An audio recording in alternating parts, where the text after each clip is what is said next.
Bonjour à tous. Macron a bel et bien annoncé l'européanisation, je dirais même la germanisation de notre dissuasion nucléaire française. Tous ceux qui n'ont pas compris cela ou qui ne veulent pas le comprendre ou qui veulent se rassurer ou manipuler ne comprennent rien à ce qu'est l'Union européenne et le fonctionnement européiste. Et moi, je vais tout vous expliquer, d'autant que on m'a fait parvenir un rapport tout à fait officiel, tout à fait récent, qui explique exactement comment ça va se passer. Je vais en exclusivité vous en révéler des passages aujourd'hui dans cette vidéo. Tenez-vous bien, car il y a du lourd.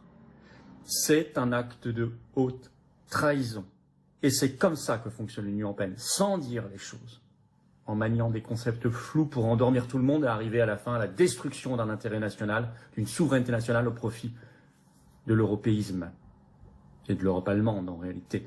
Pour ceux qui ont bien compris les choses, en particulier sur ce sujet-là, bien sûr, aux patriotes, nous disons qu'il faut nous barrer le plus vite possible de l'Union européenne. Ça justifie plus que jamais le Frexit.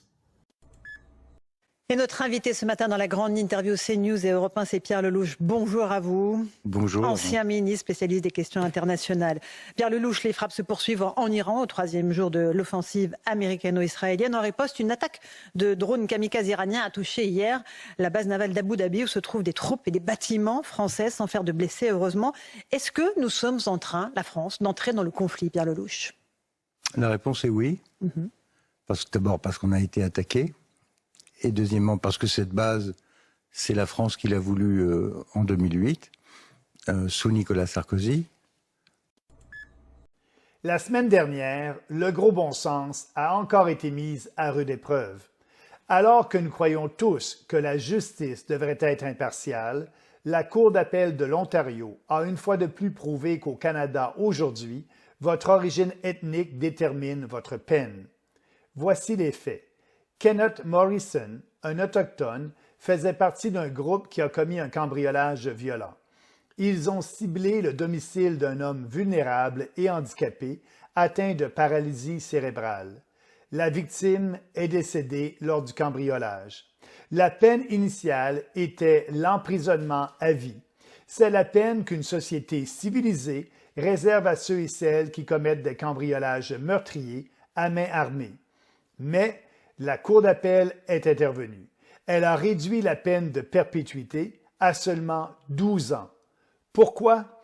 Eh bien, selon la Cour, c'était en raison du statut autochtone de Morrison et de l'impact du colonialisme. Ce n'est pas de la justice, c'est de la discrimination officielle. L'article 718.2e de notre Code criminel instaure un système de justice à deux vitesses, où les peines peuvent être fondées sur l'origine ethnique du délinquant plutôt que sur la gravité du crime. Cet article indique que nous ne sommes pas égaux devant la loi. Il sape la responsabilité pénale individuelle. Il laisse entendre aux victimes que leur vie compte moins que l'origine ethnique de leur agresseur. C'est le résultat de l'idéologie woke qui a infiltré tous les échelons de notre système judiciaire. C'est cette même idéologie qui divise les Canadiens selon leur race et nous fait croire que certains sont plus opprimés que d'autres. Je crois en l'égalité pour chaque personne, quelles que soient ses origines. Ça signifie une peine égale pour des crimes égaux. Qui commet un crime doit en subir les conséquences. Ça signifie soutenir les victimes et ne pas excuser les criminels violents. Nous devons lutter contre cette injustice. Nous devons défendre les principes d'égalité de traitement et de l'État de droit et abolir l'article 718.2e de notre Code criminel.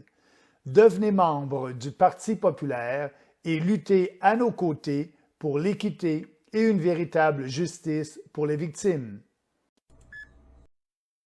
Le sionisme n'a aucune source dans la Torah. La Torah interdit le sionisme. Le sionisme est un mouvement raciste, nationaliste, sans aucun fondement religieux. Tous les rabbins, jusqu'à la Seconde Guerre mondiale, disaient que ce mouvement mènerait à la destruction du peuple juif. Et on doit expliquer aux non-juifs que ce mouvement n'a rien à voir avec le judaïsme ni avec les juifs. Cette entité illégale qui génère tant de haine envers les juifs. car ils prétendent parler au nom de tous les juifs du monde. Ainsi, chaque juif qui marche dans la rue devient une cible, accusé d'être complice. Jamais un État musulman n'a refusé l'entrée aux juifs. Lorsqu'ils étaient expulsés d'Allemagne, de France, d'Espagne, de nombreux pays, je ne veux pas les nommer, leur disaient « Continuez votre route ». Mais au Maroc, on ouvrait la porte immédiatement. Algérie, Libye, Tunisie, Palestine aussi. Les Juifs irakiens ne voulaient pas quitter l'Irak. Ils étaient très heureux là-bas. Ils avaient de nombreuses entreprises et des relations exceptionnelles avec leurs voisins musulmans. C'était incroyable. Tous les rabbins reconnaissent qu'en Irak, les Juifs ont vécu leur meilleure époque de leurs existences. Même parmi le monde arabe, ils avaient de beaux souvenirs en général. Mais en Irak, c'était exceptionnel. Il n'y avait donc aucune raison pour que les Juifs irakiens quittent l'Irak pour la Palestine, combattent un autre peuple, les déplacent et prennent leurs terres en disant « À partir de maintenant, cela nous appartient, partez d'ici ». Ils n'étaient pas du tout intéressés. Israël, vous vouliez Gaza? Eh bien, vous aurez Gaza, mais chez vous. Vous avez cherché la merde? Eh bien, vous allez la trouver. Regardez à quel point l'Amérique n'aide pas Israël.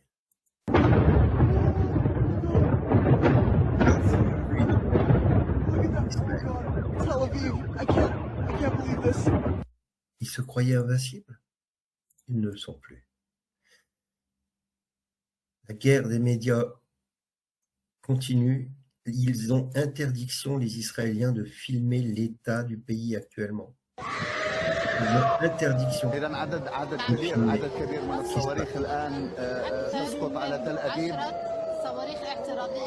Une pluie de missiles sur Israël. Et l'État israélien fait tout pour que les gens ne montrent pas cela. Israël ne s'y attendait pas. La technologie hypersonique iranienne a percé ses défenses. C'est clairement des armes surpuissantes, inarrêtables. Regardez ça.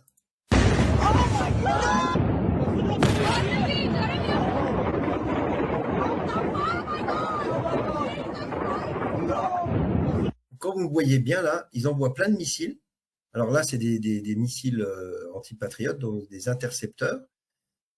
Mais en fait, l'Iran envoie plein de missiles, on va dire classiques, qui vont être interceptés. Au milieu de ça, ils envoient quelques missiles hypersoniques qui permettent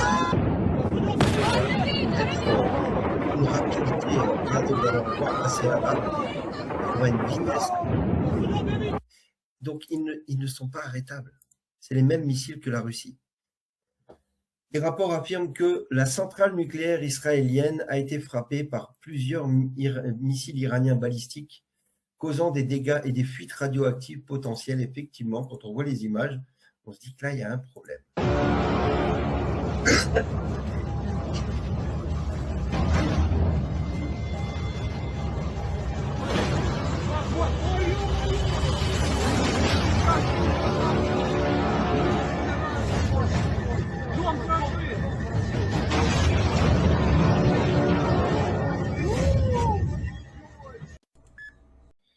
J'ai une question. Qui a éteint l'interrupteur du dôme de fer? Oui, les Israéliens se sont toujours vantés de leur dôme de fer. Le fameux dôme qui leur a permis d'être le peuple qui ne se faisait pas avoir. Eh bien, regardez le dôme de fer de Tel Aviv. Regardez à quoi il ressemble le dôme de fer de Tel Aviv. Regardez Tel Aviv, actuellement, bombardé. On appelle ça le karma. Donc, le dôme de fer n'existe plus. Tel Aviv et d'autres villes. Là, on a la nuit dernière sur Tel Aviv, et on voit que l'Iran a vaincu Israël. Regardez.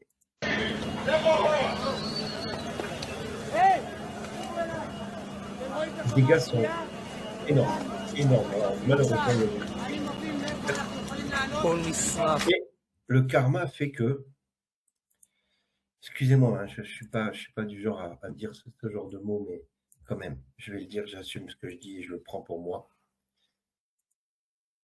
dans le lot, malheureusement, de ces gens qui sont décédés, qui sont des êtres humains, ou pas, sont certainement des gens qui rigolaient des morts des enfants à Gaza. Donc, à un moment donné, le karma, il fait son travail, les gars. À un moment donné, quand vous rigolez de la mort de vos voisins gazaouis, des enfants tombés sous les bombes, sous les balles des snipers, quand vous avez rigolé de ça, et aujourd'hui, vous payez. Eh oui, c'est la vie. Il y a une phrase importante, comme je vous dis depuis longtemps. Si les chrétiens et les musulmans s'unissent, c'est fini pour nous. Et c'est pas moi qui le dis. C'est un rabbin israélien sioniste qui dit si les chrétiens et les musulmans s'unissent, c'est fini pour nous. Nous devons absolument les pousser à s'entre-déchirer et à s'anéantir mutuellement. Voilà ce que dit ce rabbin. Et il y en a un autre, un rabbin juif qui parle de la fin des temps, qui dit, et ça c'est leur plan qu'ils ont mis en place en Europe et aux États-Unis, créer une crise de réfugiés. D'accord? Donc on a les migrants. Envoyer des musulmans en Occident où ils se reproduiront plus que les blancs et les domineront par le nombre. Le monde connaîtra alors le nombre considérable de morts. Il s'agit de ne pas savoir si c'est bien ou mal. Ils ont, les Rothschild et les sionistes, ont mis en place un système de migration. Les Mous, quand ils chantent les premiers azans, les prières de l'islam, et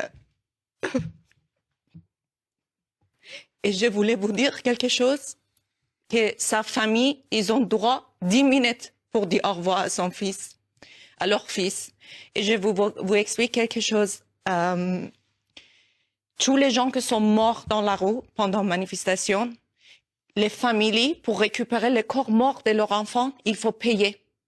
Et il faut payer, exactement, payer pour récupérer les corps et payer pour chaque balle que le gouvernement a utilisée. Chaque balle d'armée. Imaginez, votre enfant, il est mort et il faut vous payer pour les balles, combien de balles ils ont tiré dessous et pour chaque balle, il faut payer. C'est quoi ce pays? C'est quoi? Moi, j'ai jamais vu. Si nous n'avons pas les soins palliatifs comme vraie possibilité, nous n'aurons pas vraiment le choix entre soins palliatifs et euthanasie suicide assistée. Et donc ce qui est présenté aujourd'hui comme une liberté pour ceux qui le souhaitent, oui, et qui paraît irrépressible, légitime je veux dire, va devenir tendanciellement une obligation, comme on l'observe dans les pays qui ont légalisé l'euthanasie. Je spécie l'euthanasie. L'euthanasie, c'est dans ces pays-là, le défaut de capacité en soins palliatifs oriente les personnes faibles, fragiles, âgées, malades, handicapées, avec des déficiences mentales, etc., vers la mort provoquée, dans des proportions impressionnantes. Impressionnantes, c'est-à-dire? C'est-à-dire que, prenons le Canada qui a légalisé l'euthanasie en 2016, il y a déjà eu, il va y avoir cette année, à la fin de l'année, 100 000 Canadiens qui ont été euthanasiés. Aux Pays-Bas, l'euthanasie a été légalisée en 2002. On est à peu près aujourd'hui à 120 000 euthanasies réalisées aux Pays-Bas, qui n'est pas un pays ni minuscule ni très grand. C'est comme si nous, en France, en fait, on avait sur cette même période, c'est comme si nous avions sur cette période 700 000 euthanasies, 600 000 euthanasies. I want the Iranians to know that if I'm the president, we will attack Iran. Whatever stage of development they might be in their nuclear weapons program in the next 10 years, during which they might foolishly consider launching an attack on Israel, we would be able to totally obliterate them. That's a terrible thing to say, but those people who run Iran need to understand that, because that perhaps will deter them from doing something that would be reckless, foolish, and tragic.